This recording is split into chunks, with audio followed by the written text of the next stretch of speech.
YouTube, and welcome to Bub's World. This is Bub, your host, and I am going to show you all the comics that I picked up on the first night of Lexington Comic-Con, the Thursday night only. So they do a great deal on Thursdays. You can pay $20 if you get your ticket in advance, which I always do, and you can go straight to the convention on, I think it's 6 o'clock Eastern time on Thursday night. It's a 4-day convention. It goes Thursday, Friday, Saturday, and Sunday. So Thursday night's the first arm of it, and they give you an entire 4 hours to shop the con without any of the celebrity guests. I say celebrity because, I mean, come on, you know, if you were once, you know, in a Walking Dead episode for, you know, 30 seconds, then you can get a table here. But anyway, what they do is that they open up the convention from 6 to 10 p.m. That's a long time, and it's actually the latest evening of the convention. So all the other days end sooner than that. Now I work about an hour, maybe an hour, 15 minutes away from the convention center. And so I went to work on Thursday and then left work like an hour early and headed that way, and had plenty of time to get there, get settled in, and go to the convention. So it really worked out well for me. It always works out well for me. They didn't always have that Thursday evening slot, but they do. And they have had it for several years, and I always make sure that I get that ticket. It's the best convention price. Now, I'll say two things real quick about shopping Thursdays versus shopping, say, Sunday. A lot of people will tell you that you get better deals on Sunday. It's kind of an old adage of convention hunting, you know, comic hunting. But in my opinion, there's two kinds of better deals. Okay. So there's the deal you make where the book is one price and you haggle or you argue or you work the price down. Maybe you bundle some stuff together to get a lower price. And when you're doing that, everybody's usually unhappy. That's one of those unhappy deals, right? But you get a lower price on the book, better than the price that it was marked for. Okay. So those deals are more apt to happen, I believe, on Sunday or late Saturday night. Okay. When they're kind of don't want to pack it up, or maybe they're like, well, when they're looking to make a little bit more money before they leave the convention for whatever reason, maybe they need it for road money or to buy more collections or who knows what. So a lot of people will say that those are the better deals, right, at the end of the convention. But there's another type of better deal, and that's the type of better deal that happens at the very beginning of the convention. And that's when things are just priced low. Sometimes you come across a dealer who has a book priced. Maybe he priced it a year ago. Maybe he priced it 6 months ago.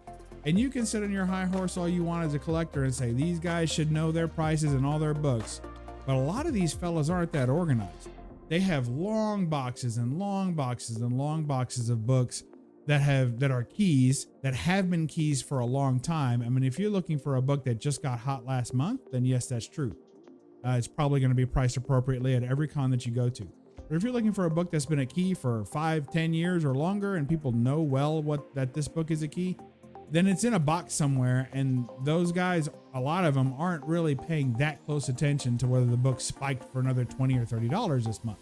Some dealers are, some dealers aren't. Well, if you're the first person through the door, you get a better chance. First of all, you have the most stock to choose from. So that's another kind of good deal, is that the book may not be there on Sunday or late Saturday. The other issue is that you could potentially find one of those lower priced books, and that's a good deal. So I like to go to the very beginning of the convention, and I like to go back for the very end, and I pretty much skip everything in between. Because when I go to the beginning, I see every book that I want, and if it's within a price I'm willing to pay, I buy it. And then I try and make some deals, and if they don't work out, that's fine. And if I come back on Sunday or late Saturday and that book's still there, maybe the person's willing to make a deal. You'll see a lot of examples of that through this haul and of the subsequent haul. All right, that's almost 5 minutes of me babbling about some little bit of a tip on how I approach, going to make deals at a convention. So let's make me small, get to the haul. This is my Thursday haul, and I'll show my late Saturday night haul in the next video. So here we go. Whoa. All right. So you can see I've got my tag for Thursday only. Let's get to it. We're gonna reward you for hanging with me for 5 minutes. And here's the deal. I went looking for one book, specifically one book. This book has been on my want list for months and months and months, if not longer. And it's the last book I need for a particular set that I'm after. And the set that I was after was the Yellow Suit early appearances of Daredevil, okay? On the cover specifically. There's a couple of books that he makes an appearance on. I think some Avengers books. He's not on the cover. He's just on the interior. And it's like a flashback or someone's like, oh, everyone's mad at me. And one of them's Daredevil. And he's wearing a yellow suit. I don't really count those. Those books don't go for very much. And I'm not going to waste money hunting them down. I'll forget the reason that they're key anyway. So the book I was after, you guys know I've completed my entire early Daredevil run. I have issues 1 through 11. I'll show that off in another video with this one. Amazing Spider-Man number 16. This is a very early appearance of Daredevil. It's his first, I think his first out of title appearance, save for maybe those. It's definitely first out of cover appearance. And look at that. The Amazing Spider-Man number 16. Spidey battles Daredevil, featuring the Menace of the Ringmaster. It might be the first appearance of Ringmaster. Who knows? Who cares? And then read this here. Warning, if you don't say this is one of the greatest issues you've ever read, we may never talk to you again. What random stuff. And people say that Bad Idea Comics comes up with some crazy marketing. So there you go. Amazing Spider-Man 16. I was really hoping for a copy of this book at this convention specifically. I could have bought it online several times. The price wasn't exactly where I wanted it to be online. At this particular dealer, whom I've dealt with several times over the years, although they never really remember me when I first get there because they deal with a lot of people, which is fine. I saw this book. I saw 2 copies of this book at the entire convention. The first copy I saw was a 5.0 CGC old label even, and I thought maybe that one, but the guy wanted, I don't even know what market price is for that because I'm not interested in that. I was looking for just kind of a low grade copy to complete my set, and didn't care anything about that. So I moved on, and then towards the end of the last booth that I went to, and I speed run, man, I'm going through the convention. I looked at every wall book in the convention in 20 minutes. That's what I did. I went, and if they had a wall book, now not the box, sometimes they have boxes where they put more wall books. But I just went through every single one in the convention. Boom, boom, boom. Checked. Is it there? Is it there? Is it there? No. Move on to the next one. Did the same thing. Through the whole convention. And then I got to almost the last booth, and it was there. And he had one price on it. I said, all right, well, for that price, let me see it. And as they had a marking on the back of, rough, but there or whatever. And so I pull it. He was like, do you want to see it out of the thing? Do you want to open it? He said, go ahead and open it. And I said, no, you open it. Because anytime a book is priced like over $200, really, if it's priced over $100, I don't touch the book until I buy it. That's my little rule there. I let them open it, and I notice what they notice. Like, this is some more convention tips, right? If you're trying to get a good deal from a dealer, notice what they notice is more important than what you notice. Because they get very defensive. If you open a book and start going through it, they get very defensive about the things you find. They may say that doesn't affect the grade, or who cares about that, or that doesn't matter. So, but there's some things everybody looks for. So I told them, would you open the book yourself and just do me a favor? I mean, I'm standing right there, but make sure that the centerfold is attached. Make sure that the staples aren't rusty or damaged, and make sure that the cover is attached, and and that it's complete.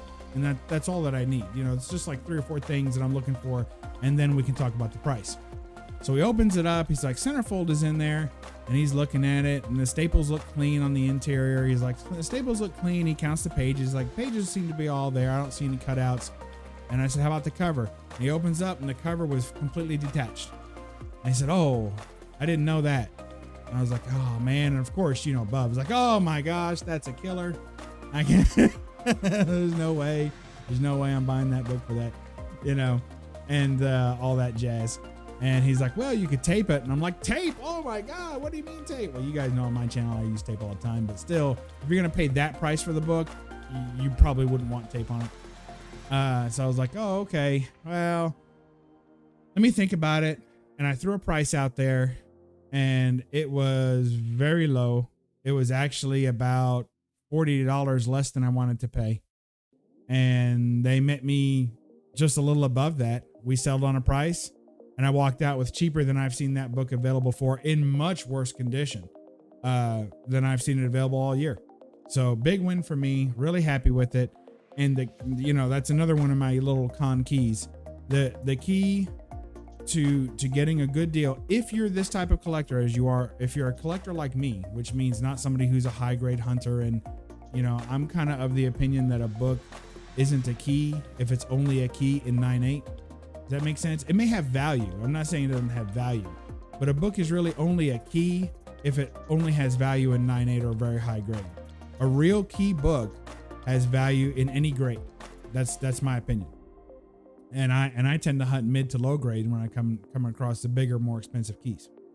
So anyway, that's my little tip there. Always, you should be haggling on condition.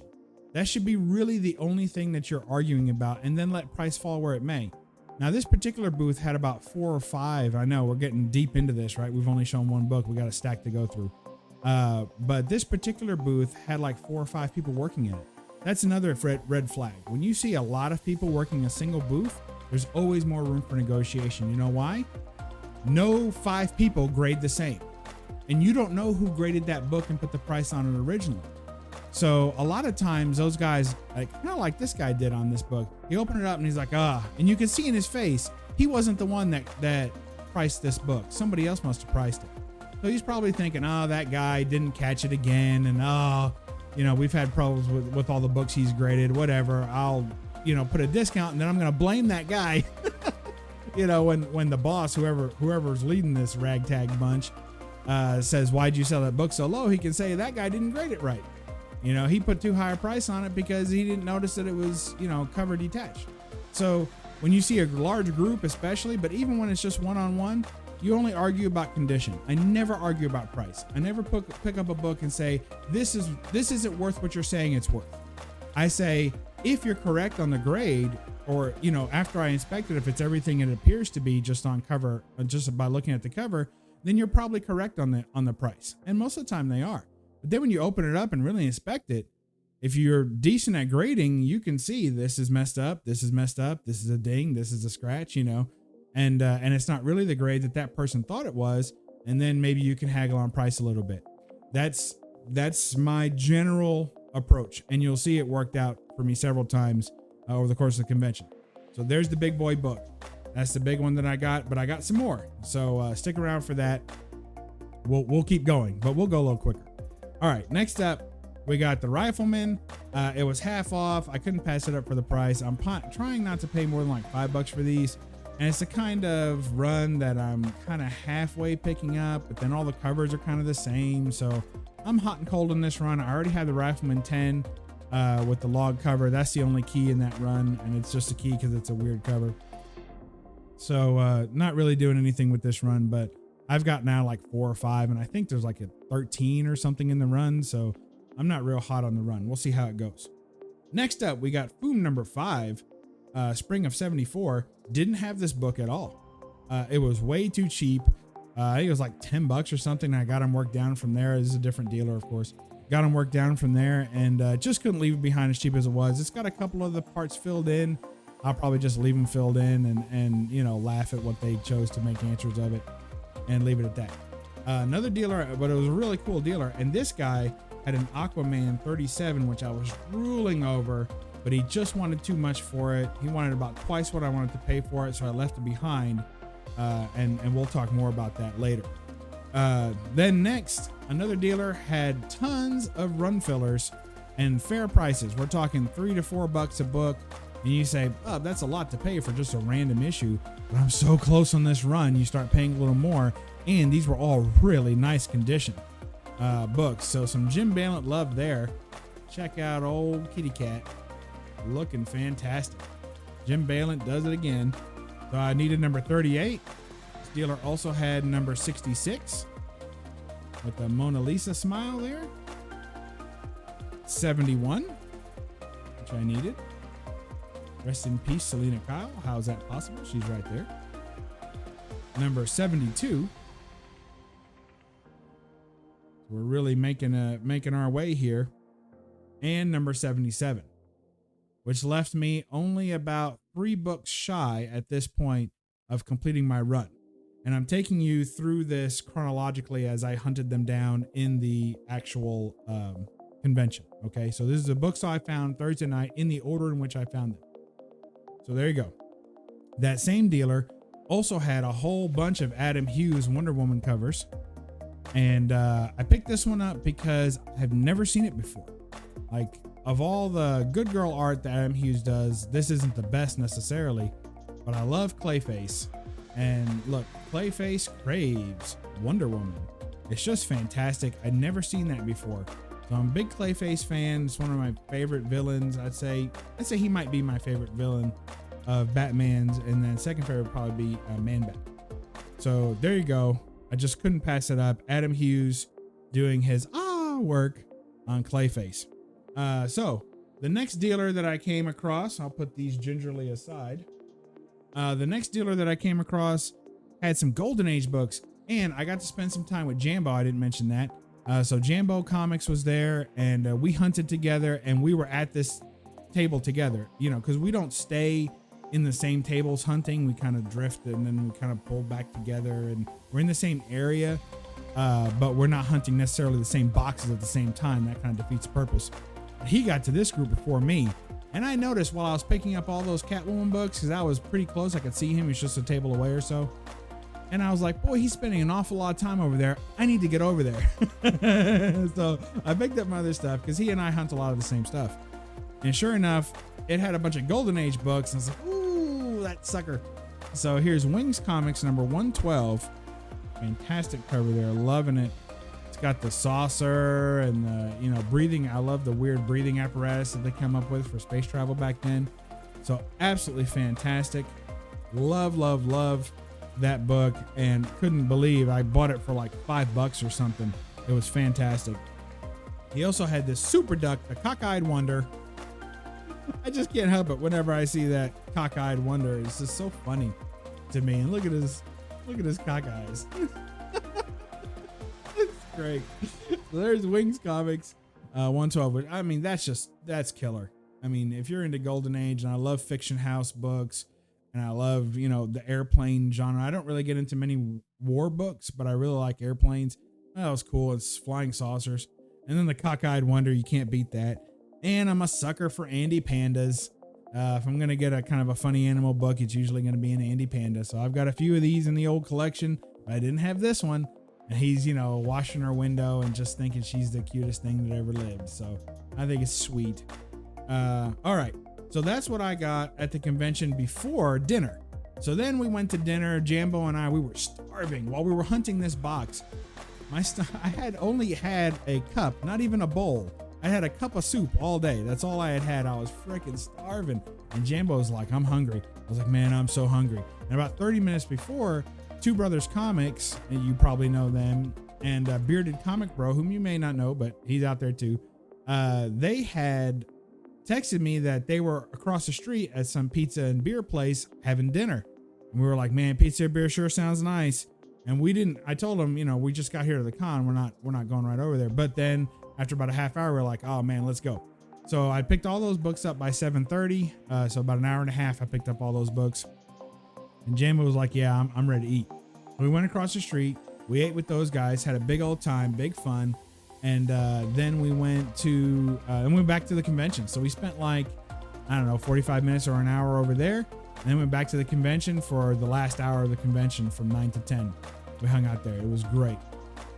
So then these are the books I picked up that last hour. And here's Planet Comics number 2. This is they're kind of the Blackthorn Publishing, kind of very cool. So if you know if you know the Dave Stevens Planet Comics number 1, this is the next one in that volume. And it's got a great William Stout cover. You guys know I'm a fan of William Stout and his dinosaur worlds and dragons and everything else that he does. Let's see if we can get that to focus just a little bit. It's like a guy on horseback attacking or being attacked by a serpent-type dragon. Very cool, long-tailed dragon.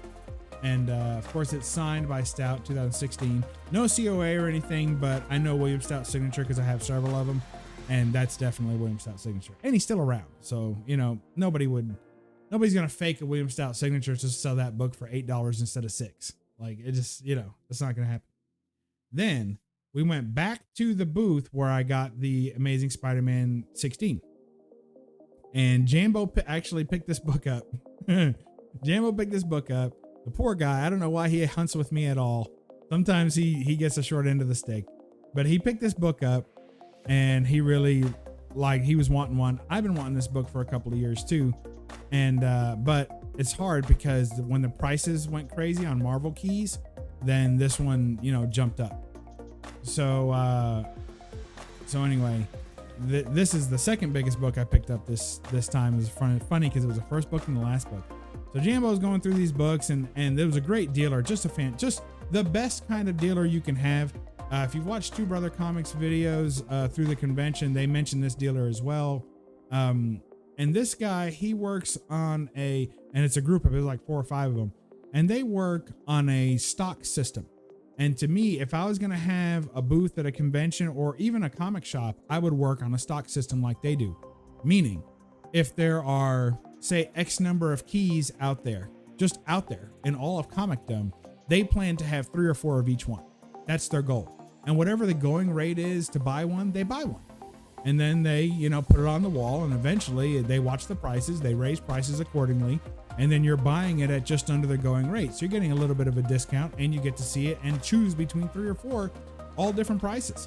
So they had this book, they had, I think, 3 of them, and they were real different price. Yeah, one was like $550, one was like $350, I don't know, $250, something like that. I think one was $150, and I really wanted to pay more than about $75 for this book. Well, they had the book.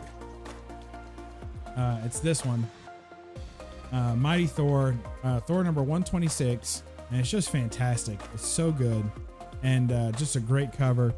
And I've been wanting this book for a while, and this guy, he had it for $20. And you know, old Bub, you know, and I know I'm terrible, but that wasn't low enough for me. That wasn't low enough for me. And he had written on a tag on it that it had some missing coupon, I think is what he put on there. But when we opened it up, it also had some writing on the interior splash page. So I was like, well, the coupon was noted on the tag, but the writing wasn't. It's just somebody wrote their name, but the writing wasn't on there. So at that point, you know, would you do 15? And he's like, yeah, we'll do 15. So I got this book for $15. The steal of the convention. It's easily worth probably 125 or 130, the way it is. And I went through it, and I don't know what coupon they said was cut out because I couldn't find it. I looked through the whole book, and unless I've completely lost it and I've gone into dementia, I think they just had the wrong tag on it. So that's a huge difference grade-wise, because this book would be incomplete with the coupon cut out. And the writing on the interior of the page, actually, the grading companies don't ding you too hard for that, especially if it's just a name. Now, if somebody sits there and does all their math homework and starts blacking out eyes and teeth, then that will hurt the grade more. But just a name written on the interior splash, that's not a big deal. And I couldn't find any coupon missing, so that means this is a complete copy. It'd be a blue label and the whole routine. So there you go. Thor 126, picked it up for $15. That's the best deal of the convention, hands down. That's my best deal. Now, I say that a little reserved because when you see the books that I picked up Saturday night, you may say some of those were better deals. But purely from a price perspective on a single book, this was the biggest price, the lowest price book of the most value that I picked up all convention. The disparity between those two was just too great on this one. I mean, I could get it slapped 3 times and still make money on it if I wanted to. But you guys know I'm not a flipper. I'm a personal collector.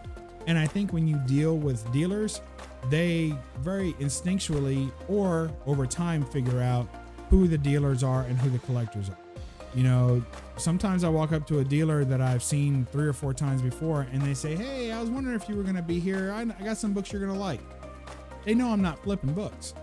Then other dealers you walk up to and they don't know you, and they're like, oh no, that's a fair price. Oh, you could sell that on eBay for less. And you can sell it on eBay and get more money for it. I'm like, I'm not going to sell it on eBay, and I don't want to buy it on eBay. I'm here to buy this book. So, you get dealers like that, but over time they kind of figure out who's there to buy for their personal collection and who's just trying to make a buck, taking books from them and pricing them up and reselling them. And I think dealers get a pretty good feel for that. So the longer you're in the community and the more goodwill you're kind of putting out there, and that doesn't mean, trying to beat dealers out of their last dime. These guys are doing fine. They're there to sell a book. I'm there to buy a book. And I promise you that no one's selling me a book for less than they paid for it. Everybody's making money. They're all making money, and I'm getting a good book at a good price. So it's always fair, in my opinion, whenever you're buying from a dealer or any official shop. Whatever you pay for it is fine, because there's no way they would have originally priced it for that if they had more than that in it. So anyway, that's my haul from Thursday night. That's my Thursday night haul. Hope y'all like that. I'm digging it. Thursday only, Lexington Comic-Con 2020, because they didn't have a convention last year, so they kept the badges. So it's the same badge from last year. Of course, this was the 2021 con. All right. We'll catch you next time on Bub's Comics, and I am going to show off this beauty one more time, even though you had to look at it for 10 minutes. So remember to read a comic and catch the next video. I'm going to do the Saturday night. I went back Saturday night and picked up a bunch more books and got some fantastic deals.